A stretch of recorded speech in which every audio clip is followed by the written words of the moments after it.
எனக்கு அன்பான தேவனுடைய பிள்ளைகளே, 1 கொரிந்தியருக்கு எழுதின நிருபத்தில் 3ஆம் அதிகாரத்தில் பரிசுத்த பவுல் ஒரு காரியத்தை திட்டமாய் சொல்லுகிறதை பார்க்கிறோம். அந்த 2வது வசனத்தை பாருங்க.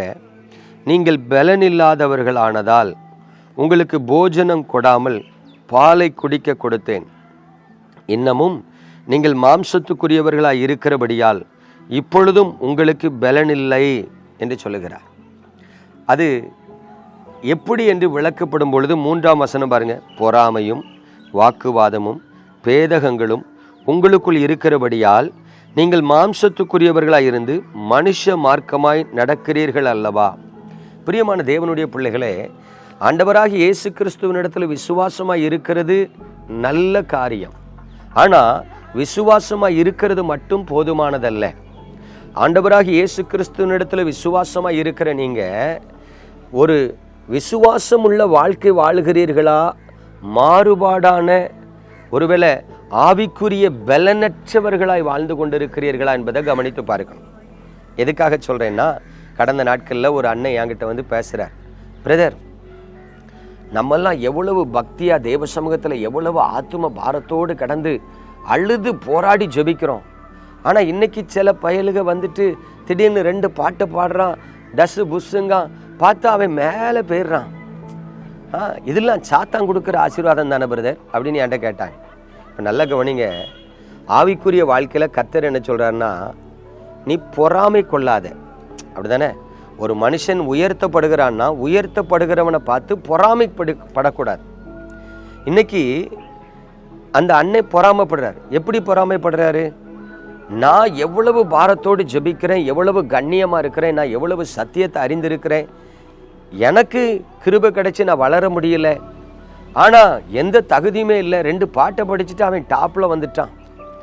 நல்ல கவனிங்க, ஒரு மனிதனை உயர்த்துகிறதும் ஒரு மனிதனை தாழ்த்துகிறதும் கர்த்தர். ஒரு மனிதன் உயர்வடைகிறதுக்கு காரணம் அவனுடைய தாளந்து மட்டும் அல்ல, அவனிடத்தில் இருக்கிற திறமைகள் மட்டும் அல்ல. எந்த மனிதனும் தன்னுடைய தாளந்தையோ திறமைகளையோ வைத்து முன்னேறவே முடியாது. அதைத்தான் ஆண்டவர் அழகாக சொல்கிறார். ரட்சிக்கிறதுக்கு குதிரை விருதா அப்படின்னு சொல்லி ஆண்டவர் எழுதி வச்சிருக்காரு. குதிரையை வச்சுட்டு நம்ம ரட்சிக்க முடியாது. கர்த்தருடைய அனுகிரகம் இருந்தால் தான் யுத்தத்தில் ஜெயிக்க முடியும். அதே போல் ஆண்டவர் சொல்கிறார், எவனை உயர்த்த சித்தமாக இருக்கிறேன்னா அவனை நான் உயர்த்துவேன். யாரை கனப்படுத்தணுமோ யாரை மேன்மைப்படுத்தணுமோ எனக்கு தெரியும்னு ஆண்டவர் சொல்லிட்டார். அப்படிதானே? நம்ம எல்லாம் உருவாக்கப்பட்ட களிமண்கள். ஒருத்தர் களிமண்ணில் ஒரு அழகான பாத்திரத்தை செஞ்சு தொட்டியை செஞ்சு பூந்தொட்டி வைக்கிறார். ஒருத்தர் களிமண்ணில் அழகான மண்பானையை செஞ்சு தண்ணி குடிக்கிறதுக்கு வைக்கிறார். ஒருவர் களிமண்ணில் குட்டி குட்டி பொருட்களாக செஞ்சு விளையாட்டு ஜாமான்களாக வைக்கிறாங்க. இப்போ விளையாட்டு ஜாமான்கள் என்ன ஏன் தண்ணி பானையை வைக்கலன்னு கேட்க முடியுமா? இதே இது மண்பானையில் சட்டி செஞ்சு அழகாக மீன் குழம்பு வைக்கிற பாத்திரமாகவும் செய்யலாம். ஒவ்வொன்றையும் ஒவ்வொன்றுக்காக தகுதிப்படுத்துகிறது யாரு? குயவன். அதே போல் நமது ஆவிக்குரிய வாழ்க்கையில் நம்மை மேன்மைப்படுத்துகிறது யாரு? கர்த்தர். நம்மை மேன்மைப்படுத்தாமல் இருக்கிறதும் கர்த்தர். அப்படி இருக்கும் பொழுது ஆவிக்குரிய வாழ்க்கையில் தேவனுடைய பிள்ளைகள் ஒருவரை ஒருவர் பார்த்து பொறாமைப்படக்கூடாது, வாக்குவாதம் பண்ணக்கூடாது.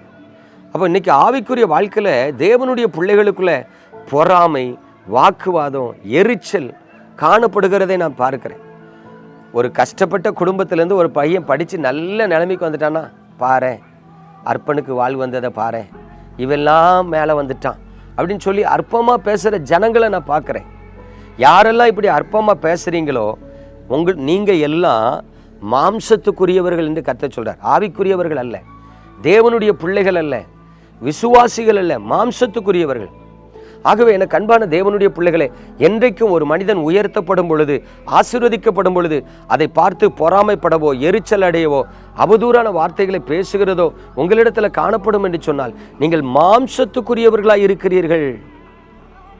பிரியமானவர்களே, நீங்கள் ஆவிக்குரியவர்களாக இருக்கணும்னு கர்த்தர் எதிர்பார்க்கிறார்.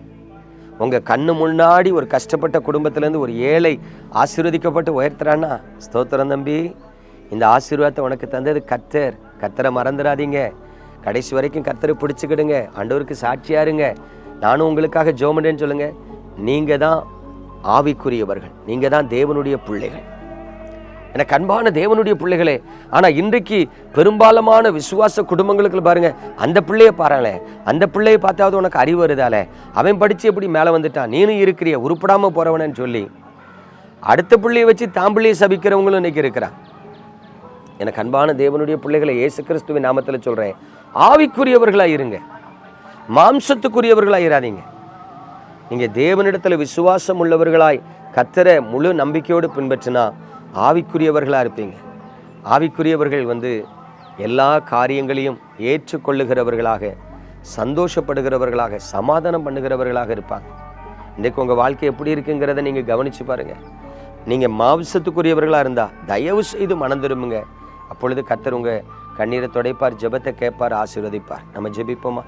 எங்கள் அன்பின் பரலோக தகப்பனே, இந்த பரிசுத்தமான நல்ல காலை பொழுதிலும் கர்த்தர் உமது பிள்ளைகளுக்கு தந்த ஜீவனுள்ள வார்த்தைக்காய் ஸ்தோத்திரம். இந்த வார்த்தைகளை கேட்கிற உமது பிள்ளைகள் ஆண்டவரை குணப்பட்டு ஆவிக்குரியவர்களாய் மாற நீர் கிருபை செய்தருளும்படி ஜெபிக்கிறேன். உங்கள் அன்பு கரத்தில் உமது பிள்ளைகளை தருகிறேன். செய்தியை கேட்கிற ஒருவராகிலும் கெட்டு போயிடக்கூடாது, வஞ்சிக்கப்பட்டுறக்கூடாது. உங்கள் பரிசுத்த நாமம் மகிமைப்படட்டும். இயேசு கிறிஸ்துவின் அற்புத நாமத்தில் ஜெபிக்கிறேன் நல்ல பிதாவே, ஆமென்.